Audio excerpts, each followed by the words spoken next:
What if I told you that right now, in 2025, there are millions of American citizens living under the American flag, paying American taxes, dying in American wars, but they can't vote for the American president? What if I told you this isn't some dystopian sci-fi scenario, but actual US policy written over a century ago by guys in top hats who literally used the phrase alien races? And what if I told you the legal framework keeping this alive is called, I kid you not, the Insular cases, which sounds less like constitutional law and more like a tropical disease you'd catch on a cruise ship?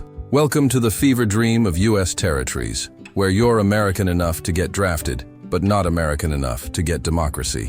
Where Congress can pass laws over you without you having any vote in Congress. Where citizenship is less land of the free and more land of the fine print. Where the Constitution applies to you the same way terms of service apply to everyone, technically binding, practically ignored, and nobody actually read the whole thing. And before the Supreme Court pretends they didn't see this video, before Congress suddenly develops selective amnesia, and before someone tells me that's just how it works, let's break down exactly how we ended up with American citizens who are treated like they're in a geopolitical waiting room with no exit door and Muzak that's been playing since 1898. But first, if you enjoy learning about legal black holes that make you question everything your civics teacher told you, smash that like button, subscribe and ring the bell, because freedom is beautiful, but engagement metrics pay the rent. And honestly, the algorithm is the only empire that's upfront about exploiting you. At least YouTube tells you you're the product. Congress just calls it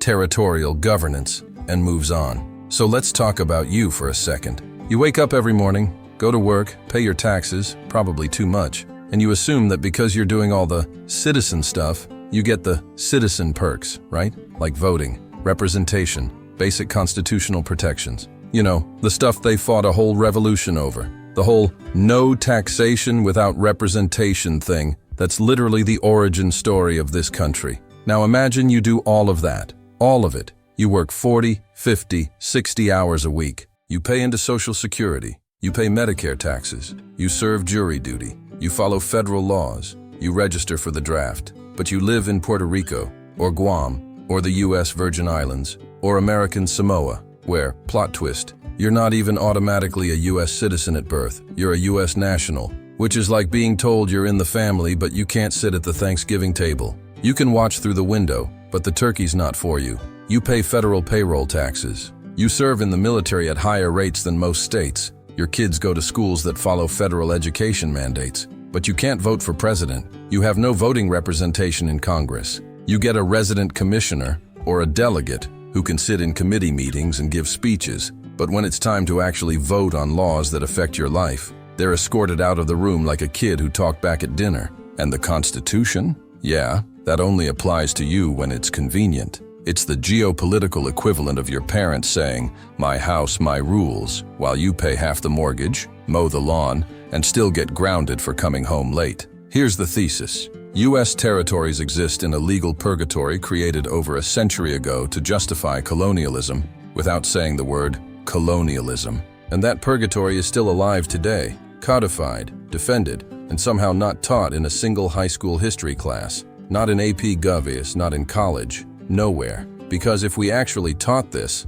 someone might ask uncomfortable questions like, wait, isn't this exactly what we fought England over? This video is going to show you how it happened, why it's insane, why it's deeply racist, and why it's not going away anytime soon. Because spoiler alert, the system is working exactly as intended. It's not broken. It's functioning perfectly. And that's the scariest part. Buckle up.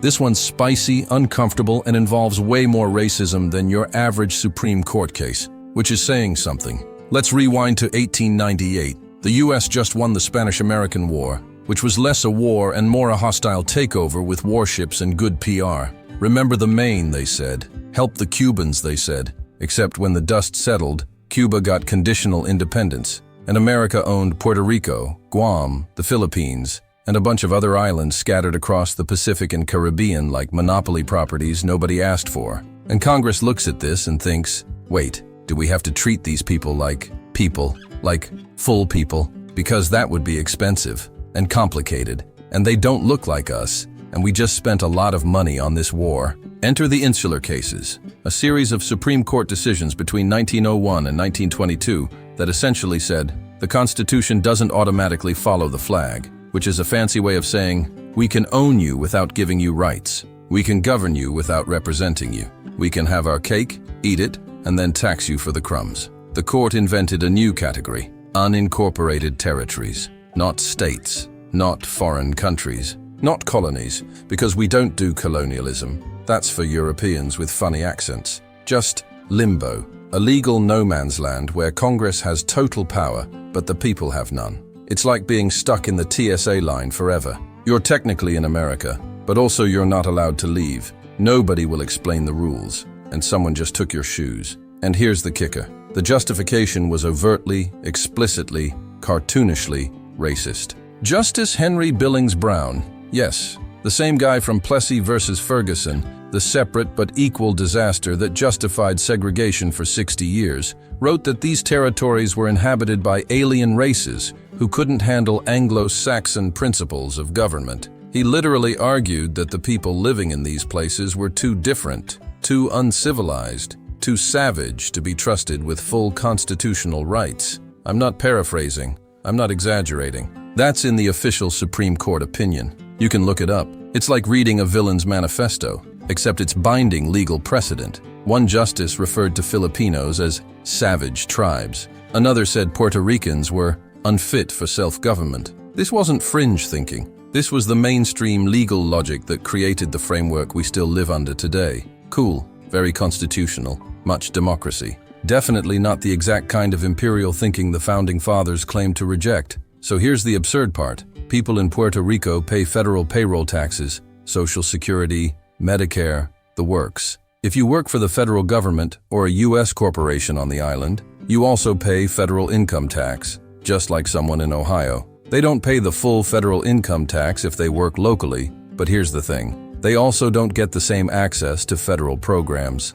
Puerto Rico gets less Medicaid funding per capita than any state. Mississippi gets more, less Medicare, less supplemental security income, less everything. The funding formulas are different. The caps are lower. The requirements are stricter. It's the worst of both worlds. You pay into the system, but the system treats you like a second-class customer, or more accurately, like a customer with a discount card that only works on expired products. It's like buying a gym membership where you pay full price, but you're only allowed to use the broken treadmill in the basement, and the pool is for full members only. And when you complain, they say, well, technically you're an associate member, so different rules apply. And voting? Forget it. If you live in Puerto Rico, you can't vote for president. You get to vote in primaries, because the Democratic and Republican parties are private organizations, and they decided to let you participate, which is nice of them, very magnanimous. But in the actual election, in November, when it counts, nope, you're a ghost.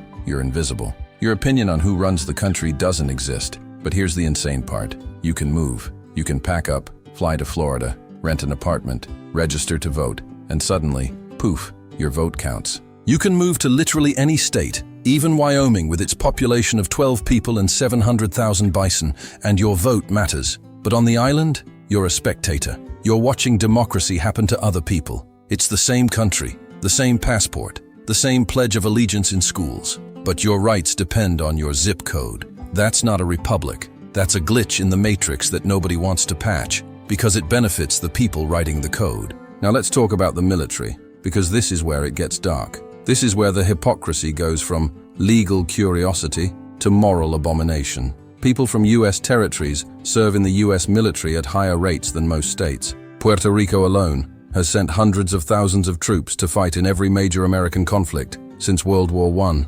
Guam has one of the highest enlistment rates in the entire country. The Virgin Islands, American Samoa, same story. These places bleed for the flag, literally. You can die for the flag, but you can't vote for the person who sends you to war. Let that sink in. Marinate in that for a second. You're American enough to take a bullet in Iraq, Afghanistan, Vietnam, Korea. You're American enough to come home in a box draped in stars and stripes. You're American enough to have your name etched on a memorial wall. But you're not American enough to have a say in whether we go to Iraq in the first place. You're not American enough to vote on the people who decide if your life is worth risking for oil, for geopolitics, for whatever reason we're calling it this decade. It's the ultimate bait and switch. Thanks for your service. Here's a medal, here's a flag, here's some applause at a baseball game. No, you still can't vote, but thanks. Seriously, we really appreciate it. Now go stand over there. And American Samoa? It's even worse. Samoans aren't automatic citizens, they're nationals. It's a distinction that makes zero sense unless you understand it's designed to create a hierarchy.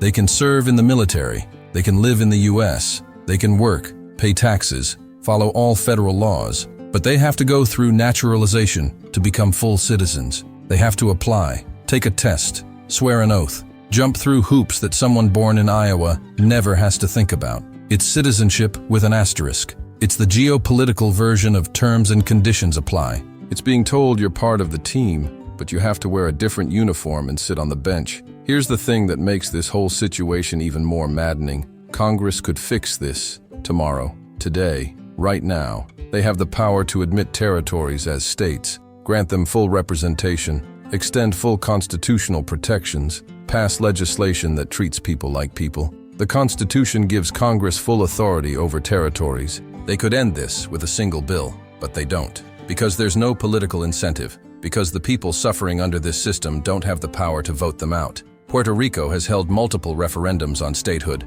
Non-binding, yes, but still, expressions of what the people want. The most recent one in 2020 had a majority in favor of statehood. Clear result, clear message. And Congress did nothing, absolutely nothing. The bill died in committee. Nobody cared. Because Puerto Rico doesn't have voting members of Congress to push it through. It's a catch-22 designed by Kafka. You need representation to get representation. You need power to get power. You need a seat at the table to ask for a seat at the table. And let's be real, there's a racial and political component here that nobody wants to say out loud, but everyone knows. Puerto Rico is majority Hispanic.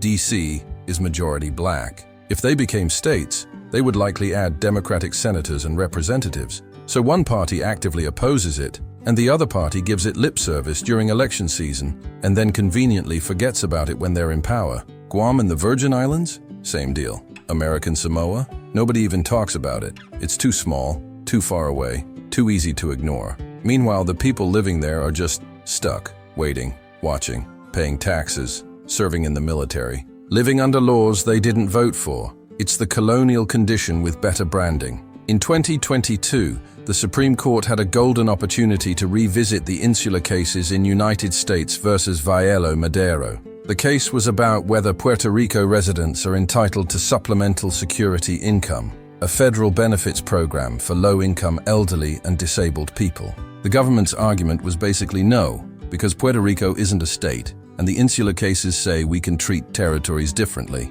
The court agreed, 8-1. They said no, Puerto Rico residents don't get the same benefits. And in doing so, they essentially reaffirmed the Insular cases, those century-old, explicitly racist decisions, without even addressing the racism part. They just pretended it wasn't there. They cited the legal framework without acknowledging that the framework was built on white supremacy. Justice Gorsuch wrote a dissent that was essentially a 70-page scream into the void. He basically said, hey, maybe we should stop citing legal opinions that call people savage, uncivilized, and alien races. Maybe, just maybe, we should acknowledge that this is bad. Maybe we should do better. But the majority? Radio silence. They stuck with precedent. They stuck with the system. Because the system works. For them. So the legal framework stands. The limbo continues. And millions of Americans live under a system that treats them as less than. Not officially. Not explicitly. But functionally. Practically. In every way that matters. Here's the ugly truth. The part nobody wants to hear. This isn't going to change anytime soon. Because it's not a bug. It's a feature. The US benefits enormously from having territories. Military bases in Guam that allow power projection across the Pacific. Strategic positioning in the Caribbean through Puerto Rico and the Virgin Islands. A tax haven economy in the USVI that attracts wealthy mainlanders. Control over crucial shipping lanes. All without the burden of giving people full rights, full representation, full funding. It's colonialism with a flag pin. It's empire without the label. It's control without accountability. And it's legal because a bunch of judges in 1901 decided that the Constitution is more of a suggestion than a rule, more of a guideline than a requirement, more of a "this applies when convenient" than a "this is the supreme law of the land." The territories generate value, military, economic, strategic. while costing less than states in terms of federal funding and political capital. From a cold, cynical, cost-benefit perspective, the system is perfect. Why would Congress change it? And the average American? They don't know. They don't care. Puerto Rico is that place that got hit by the hurricane. Guam is somewhere near Asia, I think. American Samoa is, wait, that's ours? The Virgin Islands are a vacation spot. There's no political pressure to change because there's no awareness that change is needed. And here's where it escalates into true absurdity. Not only do territories lack voting representation, but Congress can also pass laws that only apply to territories without their consent. They did this with the Jones Act, which requires all goods shipped between U.S. ports to be on U.S.-built, U.S.-flagged, U.S.-crewed ships. Sounds patriotic, right? Except it makes everything in Puerto Rico 20–30% more expensive because they can't use cheaper foreign ships. It's a law that directly harms the island's economy, passed by a Congress they can't vote for, and they can't repeal it because, say it with me, they have no voting power. Or take the PROMESA Act from 2016, which created a financial oversight board to manage Puerto Rico's debt crisis. This board, appointed by Congress, not elected, has the power to override local laws, cancel contracts, and restructure the island's finances. It's essentially colonial governance with a financial spreadsheet. Democracy suspended because of debt, and Puerto Ricans had no say in creating this board, no way to vote it out, no recourse except to live under it. It's taxation without representation. It's legislation without consent. It's governance without accountability. It's every reason the American Revolution happened, except this time we're the British. So here we are, in 2025, in the richest, most powerful country in the world, the country that lectures other nations about democracy and human rights and freedom, where millions of people are Americans in name only, where the flag flies over people who can't participate in the democracy that flag represents, where the system works exactly as it was designed, to control, exploit, and ignore. And the craziest part? Most Americans don't even know this exists. It's not taught. It's not discussed. It's not trending. It's invisible. And that invisibility is the most powerful tool of all. You can't fix what you don't see. You can't change what you don't know about. But now you do. Now you know. Now you can't unknow it. And that's uncomfortable. That's the point. Because comfortable people don't demand change. Next video, we're diving into why Washington, D.C., the literal capital, the seat of federal power, the place where all the laws are made, also can't vote for voting members of Congress. Because apparently we just love taxation without representation. It's kind of our thing. It's our brand. We perfected it, bottled it, and sold it back to ourselves. Click now before I start reading the Insular cases out loud, and we all lose our will to live.